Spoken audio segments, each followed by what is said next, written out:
I believe Baker Mayfield is a better quarterback than Brock Purdy. So I think bringing him in, letting him sit behind Purdy for maybe a week, maybe 2 weeks to learn the system, and then go with Baker. I'll be honest with you, Brandon. I think that game Brock Purdy just played is better than any game Baker Mayfield has played dating back to last season.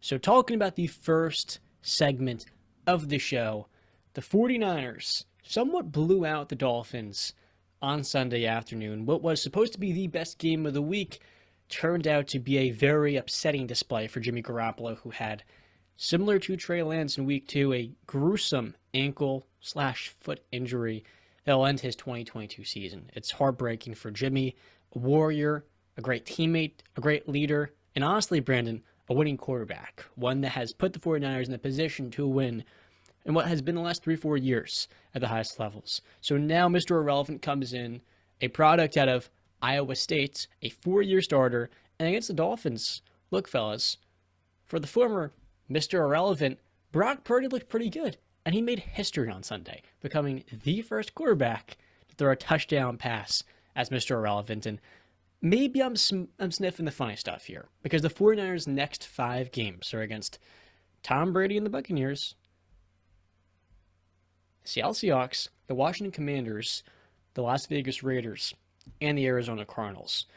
So for a quarterback with no NFL experience coming to this game, that is a pretty tough slate of defenses. Washington, Seattle, not really as much, but Tampa Bay, surely. So for you two guys, is San Francisco's season over? Or do they still have a chance so long as the rest of this group is rolling? I want to take this. I want to take this moment right now to point out something that Brandon Capizello got me pissed off about earlier. He tweeted out that the 49ers season was done on Sunday after the Jimmy G injury, which I thought was a bit too soon for him to say that. I thought it was just too soon. I think you were just in the moment and you saw the injury and you just assumed the worst. And then today you added, you just to make that tweet even worse, you go, if Baker Mayfield goes to the 49ers, they can do the damn thing. I'm sorry, but if I'm the 49ers, to be honest with you, I'm staying away from Baker Mayfield, probably completely. And if they do go for him to be Brock Purdy's backup, I'd rather roll with the guy that has been with me all season, who is learning the offense, who has sat behind Jimmy, has been seeing how everything works, than to go with a guy who wet the bed in Carolina, and then you're going to bring him in, and now he has to learn this whole new playbook. I'm sorry, I'm going to roll with the rookie. I don't care if he's Mr. Irrelevant. You know what? I'm not going to be doom and gloom about the 49ers, and I'm going to straight up say this. I really do think that they could still go and win out the rest of the way, even with a rookie quarterback. Why? Because the offense is so talented. The kid doesn't need to do any heavy lifting. I'd say one thing that you guys should be optimistic about, especially from Brock Purdy, is Kyle Shanahan let the guy throw 37 times. 37 times, and that's his first game. They beat a playoff team. The guy, he beat the blitz. He was good in the red zone. He threaded the needle. He did not look bad. I'd say, yeah, for a rookie, he needs to learn how to read through his progressions a little bit better. But for the most part, those skill positions in Ayuk, Debo, CMC, George Kittle, if you let them do the heavy lifting, you take what the defense gives you. Isn't that what the San Francisco offense is all about? How about that San Francisco defense? That defense, probably the best defense in football right now.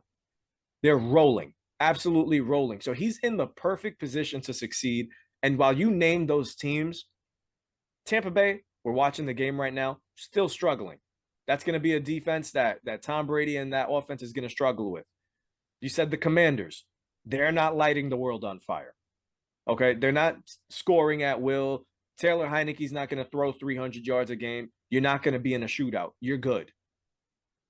The schedule they have ahead of them is very winnable, even with a rookie in play. I trust Kyle Shanahan, and I think Brock Purdy will do just a fine job. I can't say he's gonna, be the next Tom Brady or anything. No, but can he be serviceable? Can he be enough to win some games? Yes. So, and there's where your argument is kind of a little faulty when it comes to saying stay away from Baker, because you say in one breath stay away from Baker, go with the 7th round kid, but in the other breath you say this offense is designed for quarterbacks not to do heavy lifting, not to do a lot. It's all about really handing the ball off, play action, or basically 5-yard routes is what you're throwing. You're so basically what you're saying is Baker can't do that. I'm sorry, but I don't trust Baker right now. How can you? What do you mean? How can you? I mean, do you want to look at the context surrounding it, or you just want to look at straight Okay. Baker? You love to show us the context. And while I've never disagreed with you that his last season in Cleveland, No, I'm he talking dealt about current in Carolina. I'm not bringing up Cleveland. I'm talking that in context. Carolina, he didn't play well, Brandon. But that's what I'm saying. Do you want to talk Regardless about of the context the surrounding, like, situation around him, his decision making was poor. did he have a It- good offensive coordinator? Did he have a good head coach? This Yeah, isn't about Baker, The, Brandon. okay, that's what I'm saying. Kyle So you Shanahan guys offense. trust Kyle. Exactly. The words out of your mouth was going to be Kyle Shanahan. So you're basically saying you don't trust Kyle Shanahan to be able to get the best out of Baker Mayfield when he's shown he can get the best out of all of his quarterbacks to a Brandon, degree. you pointed out a quote earlier that Bill Belichick had said when in regards to like Matt Patricia and the offense that we're too deep into the season to make like drastic decisions. I don't know the exact quote. And I feel like that's sort of the case here with the 49ers. You're going to bring in Baker Mayfield to all of a sudden spark this team. This guy still has to learn the playbook. That takes weeks. Yeah, I think that's you're but asking for a lot, and that's why I that's said one of the reasons why that's probably the main reason why I would stay away from him. I think you stay with people that have been in house. and that's fine. I agree with that statement. And if that's the reason you're just going to stay away, then okay, you got me there. I can't argue that point. But if you want to talk about talent as a quarterback, I can argue that all day because Baker's just a better quarterback than Brock Purdy. Based off of Strictly, if you want to just go off of longevity and experience too, Baker's been in the league much longer. Brock Purdy, one game, okay, a dead clock is right twice a day. You can get lucked up. We got to see it consistently. But again, I said bring Baker in, have him sit for a week, 2 weeks, then bring him in, have him learn the offense, have him see how it's, played, and then bring him in. I think that is, I just don't, and I still stand by my statement in my tweet. The 49ers season is over.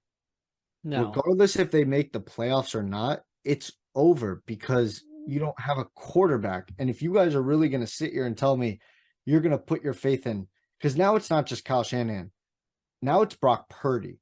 So you believe Mr. Irrelevant, a rookie, is going to go in there and win games against, and you talked about the offenses that the San Francisco 49ers have to go against in the coming weeks, Justin, right? Mm-hmm. You failed to mention the defenses that quarterback is going to have to go against in the coming weeks. The Buccaneers defense is still good. Okay. The Commanders defense is still good, and Chase Young will be back for whatever that's worth. If I have to add in, the Buccaneers defense has lost 3 separate games of backup quarterbacks, to which you blame them for not making the timely plays. Yeah, but they're still good though. But in they've an overall lost sense, many games against inexperienced and/or below-average quarterbacks. Yes, but they still can win games. No. No one's debating that, my man. Okay, so then what are we Buccaneers talking about? defense has Okay, taken yes, a massive yes. step Can they be back, and had? they've lost Shaquille Barrett. So Can yeah, they be had? Can they be had? Yes. Okay, but I would bet if we were a gambling person on that, I would bet on the Buccaneers defense to be able to cause some trouble and havoc for young Brock Purdy. That's where my bet would be. So yeah, I just see it as I just don't believe in this kid. I believe in Shanahan. I believe in that offense. But now you're asking me a little too much. Garoppolo, okay. Okay, I can see where you guys are coming from. I'll debate that he's still holding the team back, but I can see where you guys are at least coming from, right? But now we're talking about this guy. This was the third string quarterback coming into the league. Into the season. Did we forget that? Did you forget the performance he just had against a competent Okay. Dolphins defense?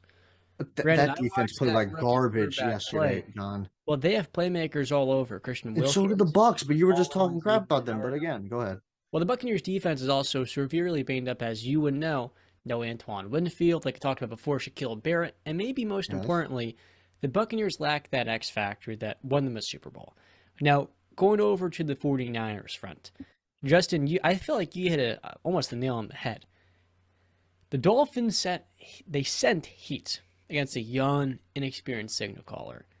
And Brock Purdy showed poise. He took the shots. And you know what he did? He delivered the ball with anticipation.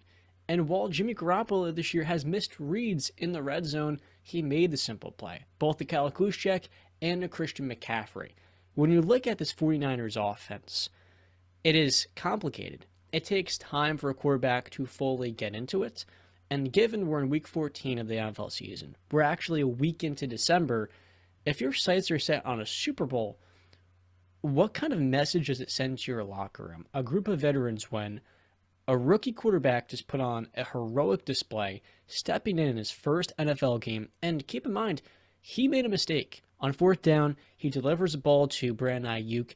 And if he had just waited a tad second longer, he looked straight ahead, right across the plane, is Christian McCaffrey with nothing but grass if he hits him with a simple check down. He missed that read. He also had pressure on his face. How do you respond to throwing a poorly placed interception? Next drive, beautiful ball to George Kittle. Can he rocked? I felt like with Brock Purdy coming out of Iowa State, he was better than the 7th round draft pick. He was a really good college player. He was a 4-year starter.